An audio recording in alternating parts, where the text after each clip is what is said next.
¿no?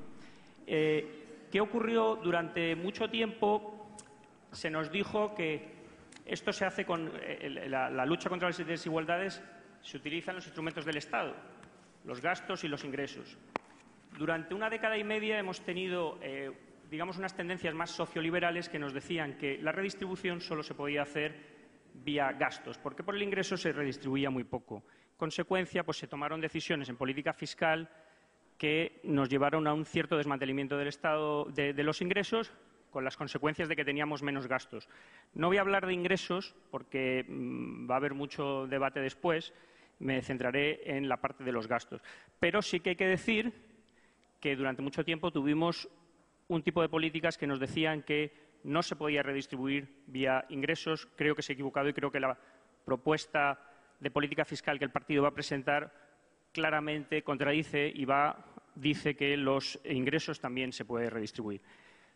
Entonces nos dejaban el lado de los gastos, pero ¿qué es lo que hemos encontrado? Me alegra que se haya citado el informe de la Fundación Alternativas, que yo recomiendo. El gasto, tal y como lo tenemos en este país, no es todo lo redistributivo que debería ser. Es más, os pondré un dato que sacamos en el informe. Frente a los grandes países del norte de Europa que redistribuyen y reducen la desigualdad en un 25%, en España, con el gasto público, reducimos la desigualdad 10 puntos menos, un 15%. Luego, hay mucho que decir en el tema del gasto fiscal. Y yo, por eso, celebro y felicito a Inmaculada y a su equipo por poner en el centro del debate el tema del gasto. Porque me parece que si nosotros queremos redistribuir, tenemos que hacerlo vía gasto. Pero hay que ver qué tipo de gasto es el que queremos hacer. Por tanto, yo creo que en un contexto en el que los recursos públicos son muy pocos y van a ser escasos en los próximos años, el tema de qué tipo de gasto y cómo logramos redistribuir, cómo hacemos la eficiencia del gasto mejor. Y esto, evidentemente, nos lleva a algunos de los temas que han salido, que es ¿qué modelo de sociedad queremos? ¿Cómo logramos una combinación de servicios universales que afecten y gratuitos, que todo el mundo tenga derecho, y lo que se ha explicado aquí, que son la focalización de ciertos gastos? Y vamos a tener que debatir, porque a lo mejor no vamos a poder tener servicios universales para todo, pero hay que tener en cuenta a las clases medias a la hora de ofrecerles servicios universales, pero habrá que ver cuáles son las gamas de servicios que podemos ofrecer universales y cuáles focalizados. Pero yo llevaría el debate un paso más allá. Yo creo que no es solamente el tema de la eficiencia del gasto. Tenemos que poner encima de la mesa también cosas que son delicadas para nosotros, como es el tema de los abusos, los fraudes y ciertos despilfarros, porque los recursos públicos hoy en día son escasos. Y a mí me duele ver cómo la derecha ha tomado la bandera de la eficiencia del gasto público y nos ha tildado a nosotros como que somos los que despilfarramos y no gastamos el dinero bien. Por eso es fundamental este debate que estamos teniendo. Creo que durante demasiado tiempo la izquierda no hemos sido igual de militantes contra los fraudes, las ineficiencias, los abusos en el gasto público, en el uso y disfrute de los servicios públicos, como lo hemos sido en la defensa y la lucha contra los recortes o contra el fraude fiscal. Y a mí me parece que eso hay que cambiarlo por dos razones. Primero, porque el uso de los recursos públicos y su eficiencia es fundamental para garantizar que hasta el último euro, como ha dicho nuestro secretario general, es bien usado. Pero es que, además, creo que como discurso político le vamos a eliminar esta etiqueta que nos ha puesto la derecha de vosotros solo sabéis gastar y además ni siquiera gastáis bien. Hay que combatir claramente eso. Y nos va a dar muchísima más legitimidad cuando defendamos el estado del bienestar y los recursos públicos y los servicios públicos que para nosotros son esenciales, si además acompañamos ese discurso con un discurso en el que estamos diciendo, mire usted, nuestros servicios públicos son esenciales y vamos a garantizar que el gasto se haga hasta el último céntimo bien gastado. Y por eso las políticas de evaluación de gasto son fundamentales. Gracias. Sí, gracias.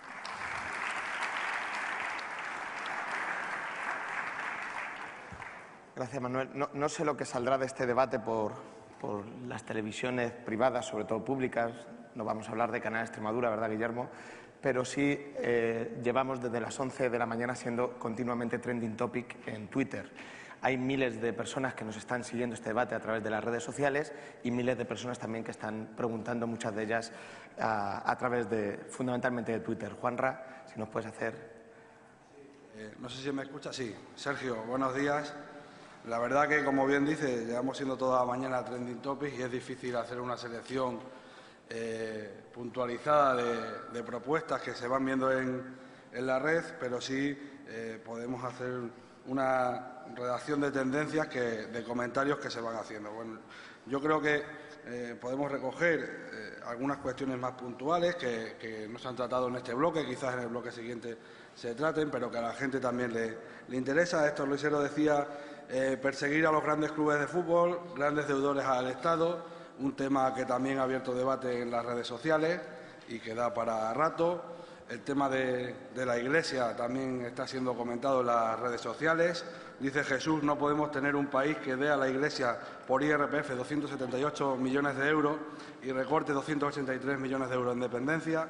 O Álvaro, poner fin a la exención del IBI de la Iglesia reportaría a los ayuntamientos 900 millones de euros. También se habla mucho de la equiparación fiscal, que está siendo también muy comentado en el debate de aquí, entre las rentas del trabajo y las rentas del capital. Dice Olvido, equiparación fiscal entre rentas del trabajo y rentas del capital ya. Y Andreu Alcover dice que las rentas del trabajo no pueden tributar al 50% y las del capital al 21%. También se ha hablado del impuesto de sucesiones. Dice Daniel Sánchez, impuesto de sucesiones, las herencias no están siendo justas y tienen que ser tributadas. Y Javier también habla de los paraísos fiscales. Habla de que hay que acabar con los paraísos fiscales porque es una forma de acabar con la especulación financiera. Por lo tanto, en bloques podemos hablar de que en las redes sociales se está trasladando un debate intenso con el tema de paraísos fiscales, con el tema de la equiparación de las rentas entre trabajo y las rentas del capital y temas importantes como buscar nuevos impuestos. Yo creo que, en resumen, es lo que se puede estar trasladando en las redes sociales. Sergio. Vale, gracias, Juanra. Hay muchas personas que se han inscrito para, sobre todo, debatir o dar su opinión en el bloque segundo, en la parte de los ingresos. O sea, a todos nos mueve mucho más la parte de los ingresos que de los gastos, pero para intentar equilibrar los dos bloques vamos a hacer algún atropello. El primero a Antonio Miguel Carmona, que seguramente también pueda comentarnos algo en esta primera parte del debate político. Bueno, muchas gracias. Ya has dicho que no se sigue tanta gente, me he puesto nervioso, ¿no? Estoy un poco acostumbrado a estar delante de las cámaras. Mis primeras palabras quisiera que fueran dedicadas a un profesor que fue mi maestro durante muchos años y que ha muerto hace pocos días, que es José Luis San Pedro.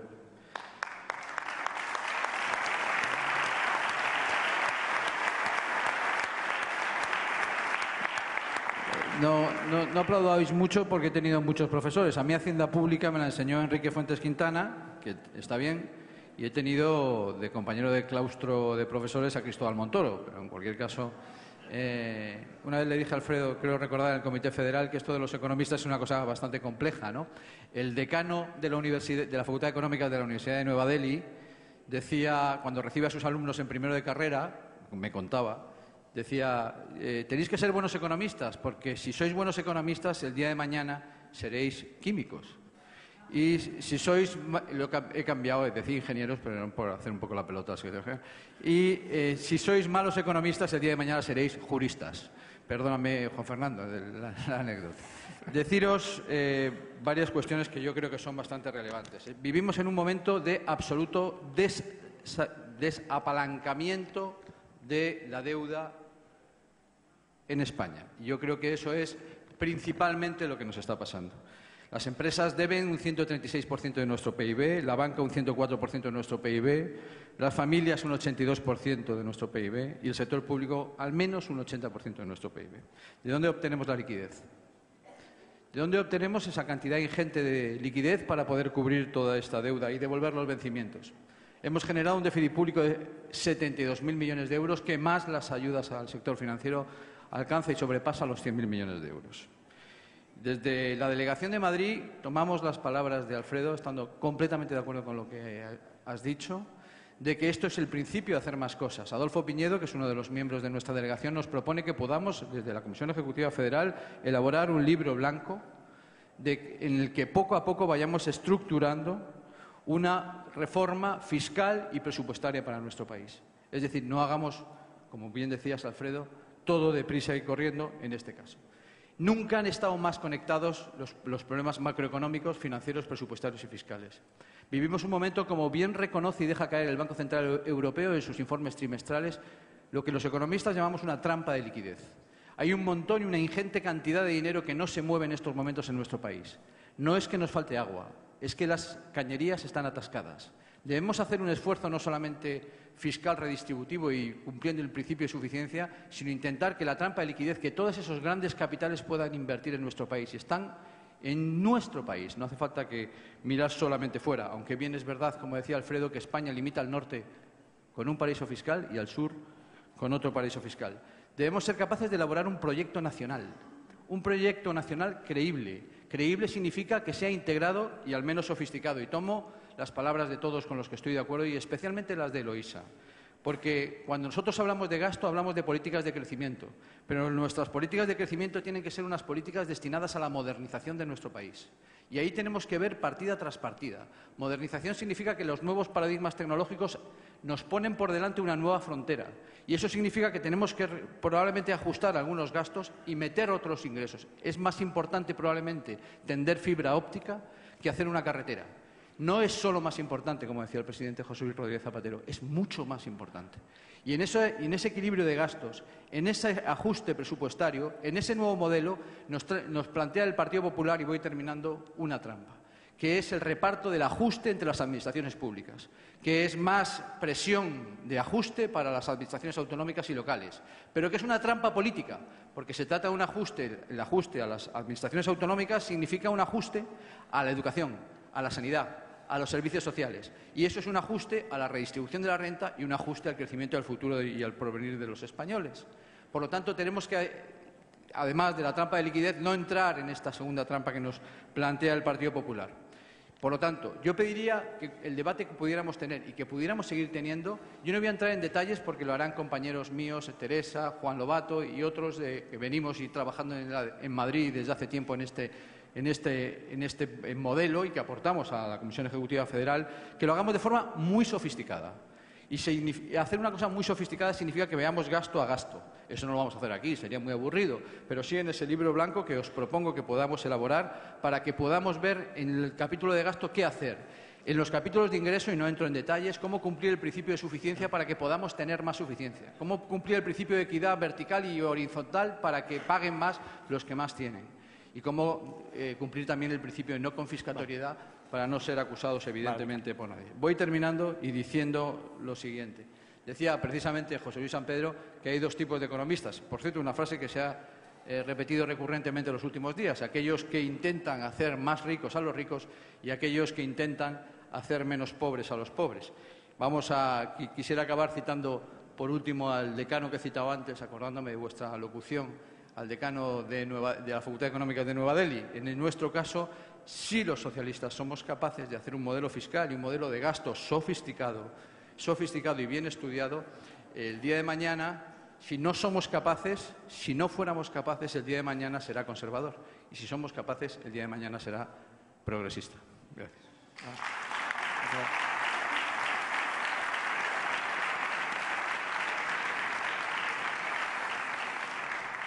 Sí, está apuntada también María Márquez Romero. No sé dónde te encuentras, compañera. Si levanta la mano, se acerca a algún servicio de sala. Ahí, perfecto. Gracias, Sergio. Buenos días. Bueno, yo soy María, compañera de la Juventudes Socialistas, y bueno, queríamos trasladar un mensaje, como no puede ser de otra manera, esta mañana. Desde Juventudes Socialistas entendemos que tenemos que seguir trabajando en el planteamiento de posiciones políticas e ideológicas responsables, a la vez que atrevidas, valientes y vanguardistas. Siempre hemos sido los socialistas punta de lanza en políticas que aseguren la igualdad de oportunidades y la justicia social. Gran parte de nuestra carga ideológica como organización política de izquierda está marcada por la política fiscal que defendemos. y hemos puesto en marcha cuando hemos tenido la responsabilidad de gobierno. Es evidente que nuestro modelo es diferente al del Partido Popular, pero también entendemos desde las Juventudes Socialistas que tenemos que dar un paso más. Por ello, nos gustaría que en la mañana de hoy se asumiera el compromiso público de seguir avanzando en la progresividad fiscal y de posicionarnos firmemente ante una serie de cuestiones.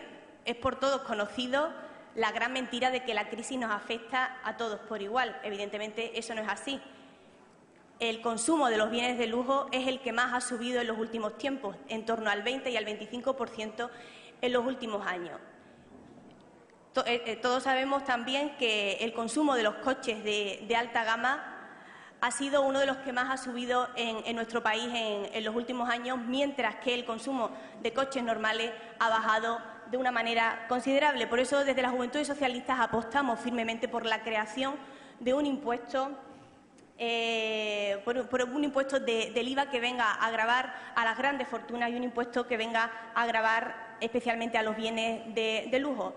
Desde las Juventudes Socialistas queremos apostar por la inclusión del impuesto del patrimonio en el impuesto de la renta y, por supuesto, suprimir los privilegios fiscales de la Iglesia. Es cierto que no tenemos que estar continuamente autoflagelándonos y criticar o hacer autocrítica con los errores que cometimos en el pasado, pero también es cierto que creo que debemos asumir ciertos compromisos públicos y el caso de no volver a bajar los impuestos a las grandes fortunas, por muy bien que vaya la economía, es algo que debemos de hacer en la mañana de hoy. Sin más, muchas gracias. Gracias. Gracias, María. Tiene la palabra Fernando Fernández Lara.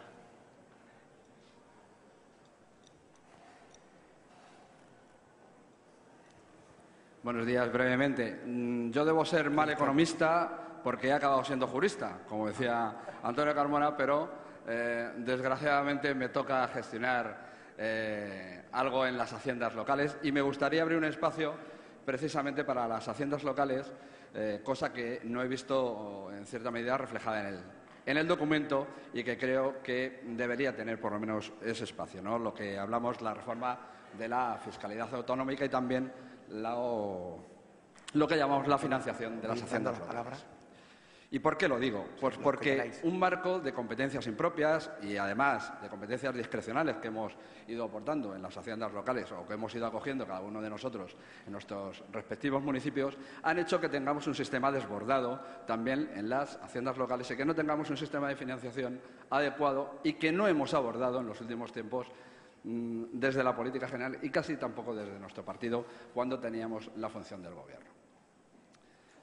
Ese espacio de las haciendas locales, yo creo que hoy, precisamente, en un marco complicado, tenemos la posibilidad desde la política, de ver cuáles tienen que ser las competencias que tienen que ser de los ayuntamientos, más cuando tenemos un anteproyecto del Partido Popular que mina el municipalismo y que lamina directamente la representación democrática de muchos españoles en las administraciones locales y que pone en peligro también financiación de servicios sociales y que enfoca directamente esa reforma desde, a mi juicio, desde mi punto de vista, directamente a la privatización, a la posible privatización de muchos de los servicios, con lo cual profundizaremos en la injusticia social que el Partido Popular está imponiendo ahora mismo en este país.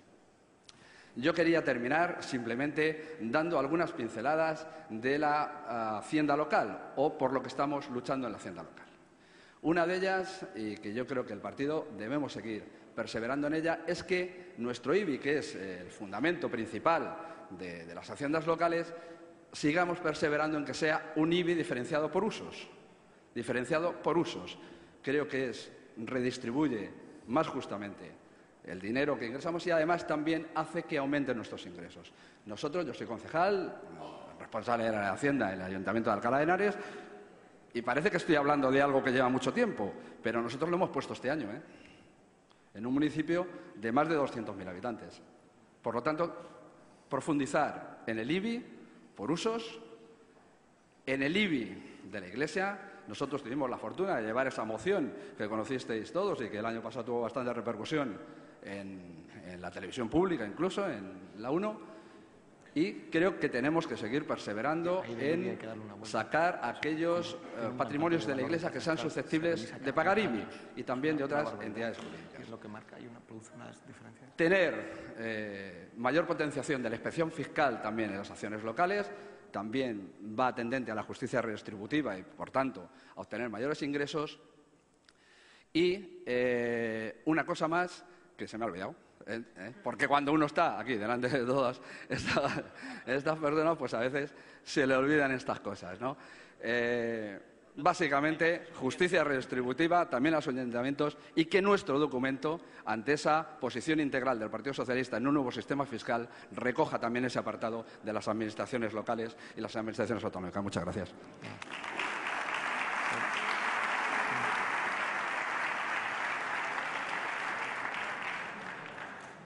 José López, igual levantas la mano y el servicio de sala te acercará un micrófono. Sí, ahí.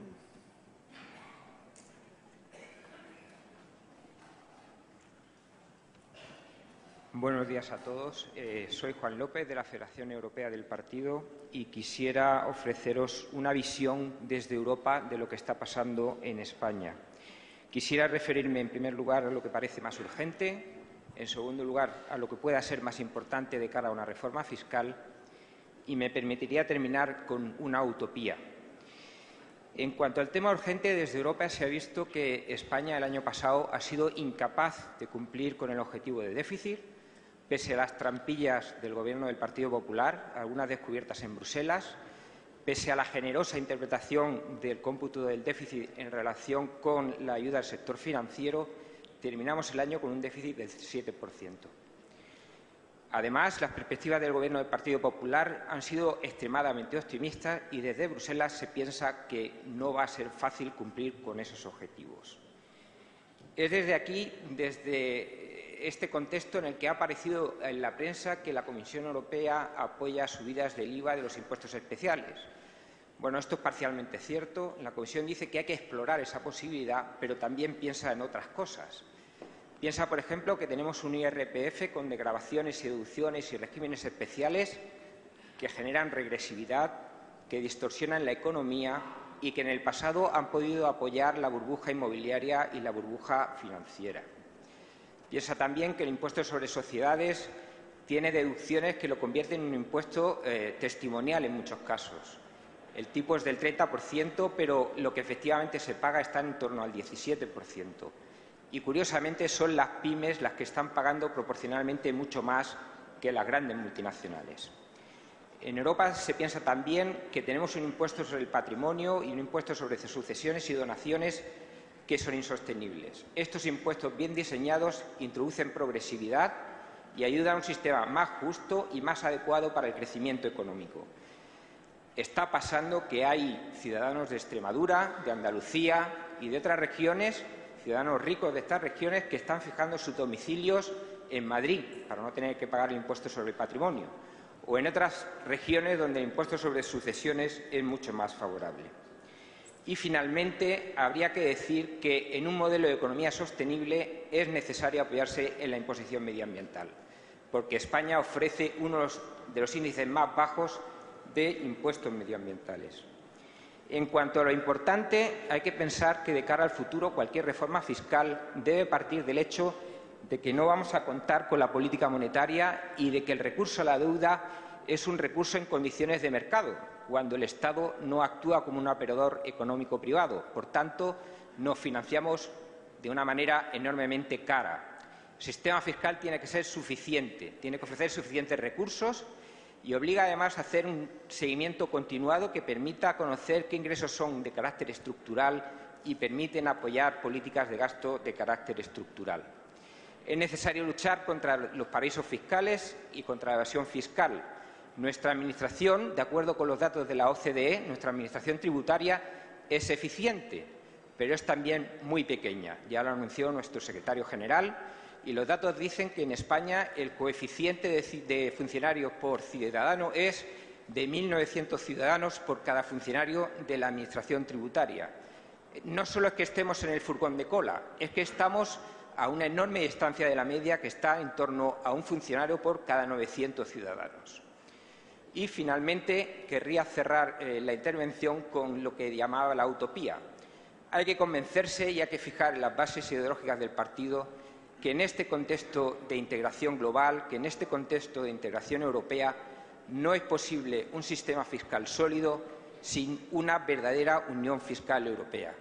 Luego, con esto quisiera terminar y que quede como básica idea esta: hay que promulgar en las instituciones europeas la necesidad de una verdadera unión fiscal europea.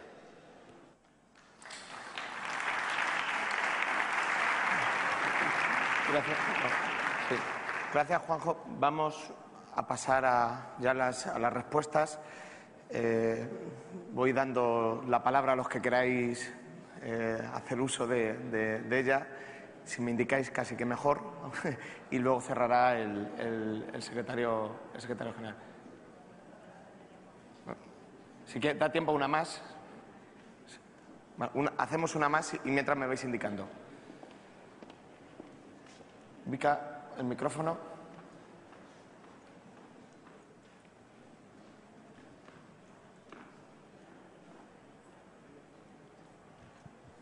Gracias. Perdona, compañero. Soy Fernando Calahorro, de Jaén, y era hacer un par de propuestas muy concretas.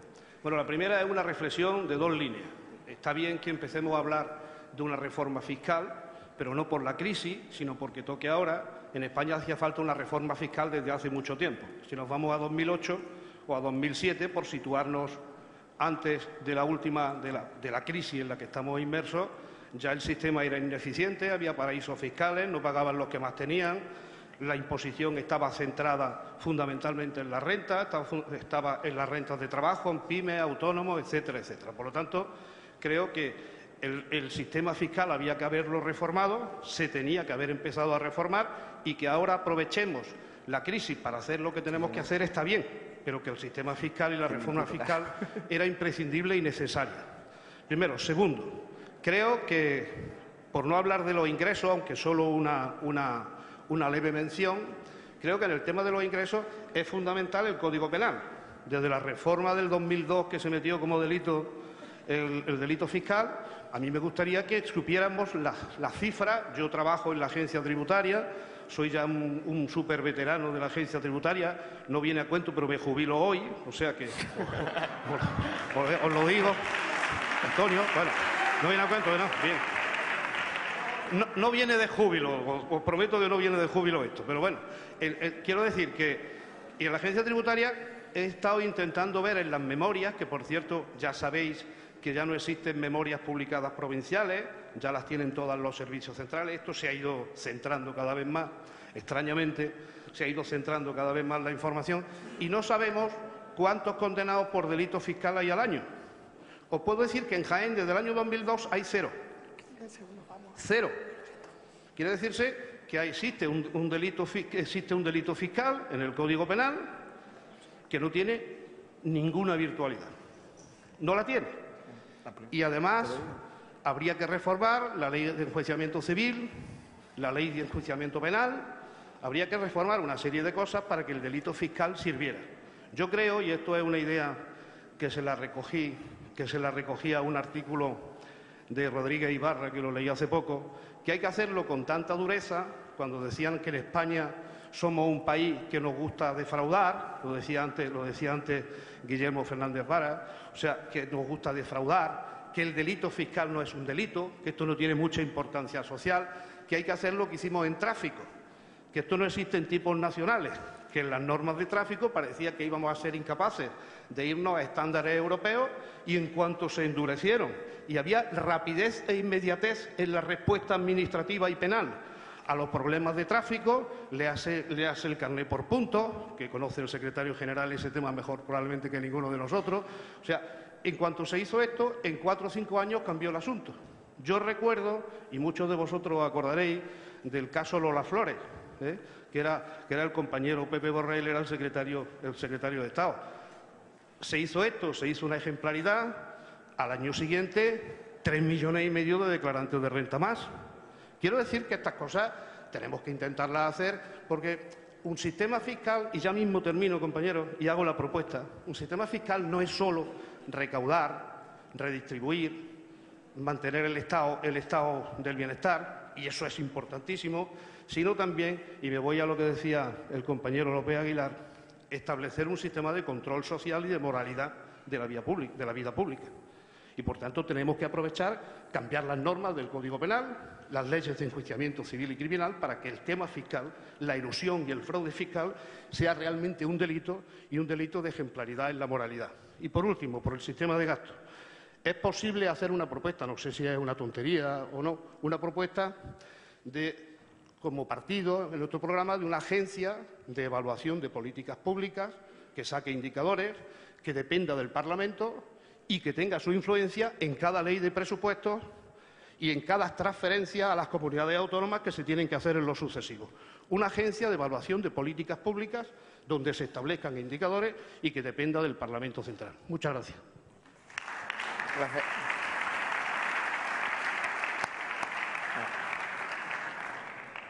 Gracias, Francisco, y felicidades por tu júbilo.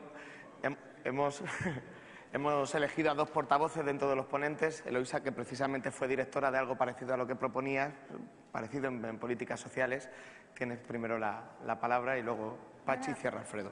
En realidad no tengo nada que decir. Estoy de acuerdo con todo lo que se ha dicho aquí, con casi todo lo que se ha dicho. Simplemente la última intervención me sugería, y algo que se me iba ocurriendo también a medida que hablaban otros ponentes. Nosotros vivimos en un Estado federal, yo creo que hay que llamarlo ya Estado federal, y que tiene que mejorarse. Entonces, una de las cosas que se me ocurría también y que quizás debería haber dicho en mi intervención es una propuesta que ya hicimos cuando Luisa Cárcero dirigía o presidía la Agencia de Evaluación de Políticas, que es un sistema de evaluación de políticas con una perspectiva multinivel también, ¿no? Y si nosotros nos ponemos a evaluar las políticas en el ámbito del estado del bienestar, cuando las comunidades autónomas tienen casi pues una parte importante, el 70% de su presupuesto creo que se dedica a políticas del bienestar, y alguien decía que también hay que hablar de los gobiernos locales, y también, por lo tanto, tienen que evaluarse en ese sentido, con esta perspectiva. Yo creo que habría que integrar la idea del bienestar con la idea del Estado autonómico, ¿no?, o del Estado federal, y en ese sentido también creo que habría que avanzar en esa propuesta. Gracias, Eloisa. Pachi. Bueno, no se trata de contestar a nadie, ¿no?, porque la verdad es que tanto el trending topic como las intervenciones han venido más sobre el panel que va a venir después que sobre el nuestro, que era más de eficiencia, de austeridad, y no me extraña. Quiero decir, la gente tiene que estar harta de hablar de austeridad suicida permanentemente. Ya estamos siendo austeros, ya estamos corrigiendo defectos, ya estamos evitando estas cosas, y lo que queremos entrar desde el Partido Socialista es al meollo de la cuestión de dónde obtenemos los ingresos para mantener las políticas públicas, porque lo hemos dicho desde el principio, esto es un problema. El problema que tenemos es de ingresos, ¿no? Pero no voy a contestar a nadie, pero voy a utilizar algunas cosas de las que se han dicho también para hacer mis reflexiones y para manifestar mis preocupaciones. Se habla mucho desde Europa, ¿no? Y uno dice, bueno, el estado del bienestar en Europa se funda sobre un pacto moral. Pacto moral que tiene en cuenta tres principios: una economía regulada, unos servicios públicos universales y unas instituciones democráticas. ¿Hoy qué tenemos? Una economía sin límites ni controles, unos servicios públicos que se desmantelan y unas instituciones democráticas sustituidas por la troika que campa a sus anchas. Es muy importante hablar de Europa porque si no, no podremos cambiar muchas cosas aquí. Segundo, ponemos un impuesto a todo lo que tiene nombre. Si compro, pago. Si fumo, pago. Si bebo, pago. Todo lo que se mueve tiene un impuesto, excepto las transacciones financieras y especulativas. Subimos los impuestos, el IVA, de 2 en 2 puntos, de 4 en 4 puntos, y para poner la famosa tasa Tobin del 0,01%, en Europa, 5 años de debate, y cuando hemos llegado a un acuerdo la vamos a aplicar en el 2015. No puede ser. No puede ser. Esto también tiene que tener una fiscalidad que grave ese tipo de transacciones especulativas que son las que nos están trayendo este problema. Tercero, me preocupa una cosa que antes hemos dicho de pasada, que está ocurriendo con la crisis. Luis hablaba de la dualización. Estamos corriendo un grave riesgo de fractura de la cohesión social, debido a la dualización, debido al aumento de las desigualdades. Un par de ejemplos. Uno, las diferencias cada vez mayores entre los sueldos altos y los sueldos bajos. El año pasado, 2012, año de durísima crisis, la diferencia entre los sueldos de directivos en España y de los trabajadores aumentó más del 2%.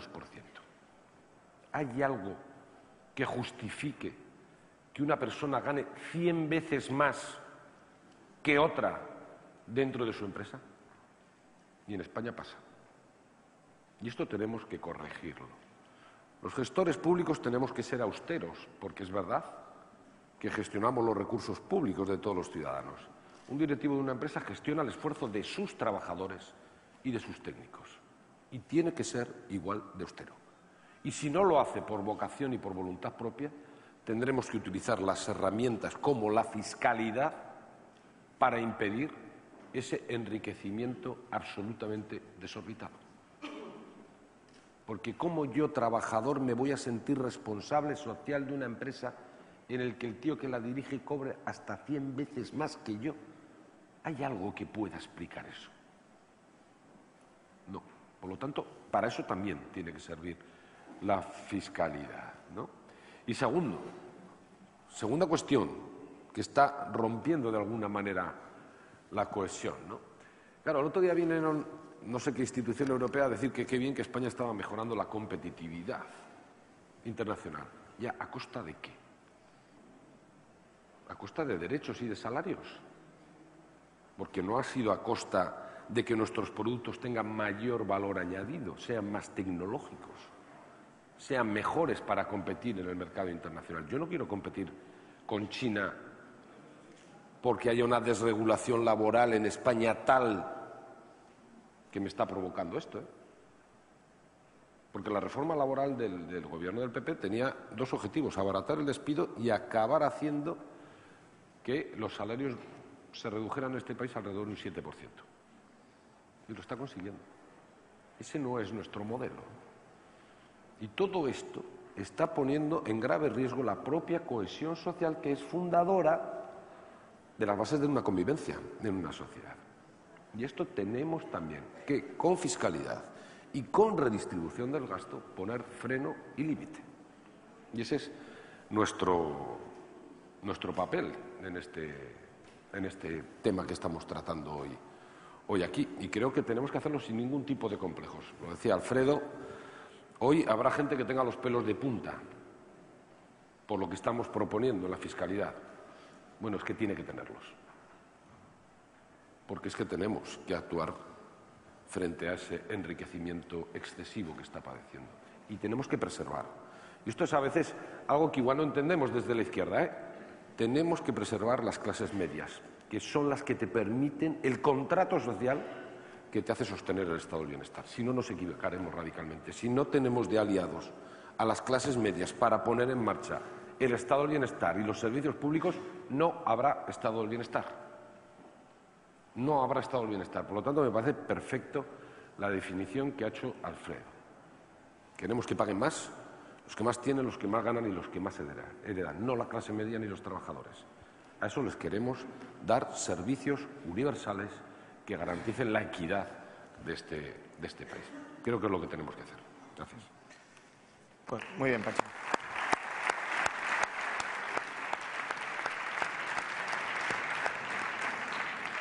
Alfredo. Bueno, yo sí me voy a referir muy brevemente a las intervenciones que ha habido, porque me parece que todas han sido muy razonables, empezando por decir que comparto la reflexión final de Pachi, que yo la he llamado restricción, no sé si económicamente está bien formulado, pero es una restricción política también, que no podemos perder de vista. porque tiene que ver con nuestro modelo social. Y por tanto, quiero insistir en este asunto. Pachi hablaba de una cosa que es la cohesión. El otro día, preparando el debate que tuvimos el miércoles de la Unión Europea con Manolo de la Rocha Jr., lo siento, pero tú para mí eres el junior, ¿no? Por suerte para ti, por cierto, eres mucho más joven. Hablábamos sabéis que los laboristas, bueno, no solo los laboristas, están hablando de la predistribución, están planteándose el fenómeno de ingresos y gastos, viendo los límites que a través de los ingresos y los gastos puedes tener, y por tanto hablando ya de la predistribución, que remite finalmente a los salarios. No sé si es mañana o la semana que viene hay un referéndum en Suiza sobre la diferencia máxima de salarios en una empresa.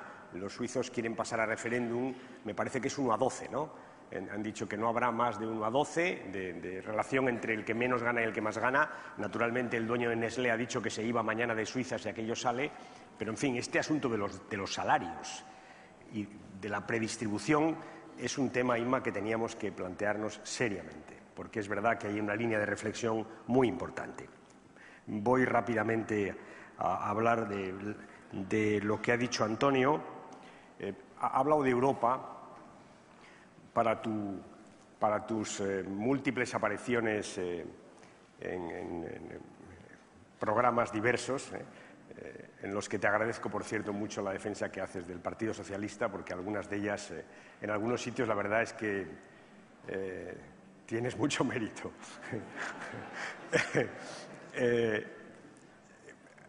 Esta cosa del austericidio, de la austeridad, a mí me recuerda a un clásico, a una fábula de Esopo. Creo que era Esopo el que decía: qué mala suerte hemos tenido, ahora que hemos enseñado al burro a no comer, se nos ha muerto. Pues eso es lo que hay que explicarle a la derecha, ¿no? y a Europa. Es que estamos así, ¿no? Es que escuchas hablar a Olli Rehn y es que ya no podemos más, ¿no? Y sobre todo es que la receta es equivocada, es que estamos aquí en la frontera del país alumno modelo de Europa, que es Portugal. Es que Portugal ha hecho todo lo que le pidieron, todo. El otro día Cavaco Silva, por cierto, nada sospechoso de izquierdismo, no es de la Liga Comunista Revolucionaria Portuguesa, ni mucho menos. Cavaco Silva, después de la última visita de la Troika a Portugal, pues les dijo lo que yo le dije el miércoles a Rajoy en el debate. Le dijo a la Troika: oiga, usted viene aquí, certifica que hemos hecho todo lo que usted dice, certifica que lo que hemos hecho, que usted decía que hiciéramos, ha sido una ruina para Portugal, y a continuación nos dice: haced más de lo mismo. Hombre, ¿no sería razonable pensar en algún momento que igual lo que Europa está imponiendo al sur de Europa es un error, que hay que modificar, que hay que modular, que hay que cambiar? Este es el debate, y me parece que es un debate en el que tiene sentido este asunto que planteaba Antonio y que yo voy a volver a repetir para que quede nítida nuestra posición. Si hay flexibilidad, que la va a haber, nos van a dar 2 años, con toda seguridad, nosotros los socialistas queremos que esa flexibilidad se comparta con las comunidades autónomas. Porque tiene razón Antonio, es que si no la compartimos estaremos obligando a las comunidades autónomas a que apretéis en educación y sanidad, y no queremos más recortes educativos ni más recortes sanitarios. No queremos. Es más, los que hay nos parecen intolerables y por tanto hay que compartir esa. Estoy, por tanto, de acuerdo con Antonio, y seguro que Carmen y Dolores están completamente de acuerdo con el Partido Socialista y con su propuesta. Hay que revisar el gasto, sí, Antonio, para que tenemos que hacerlo a un ritmo. Tenemos una conferencia política. A mí me gustaría que a la conferencia política lleváramos perfilado la reforma fiscal, que está.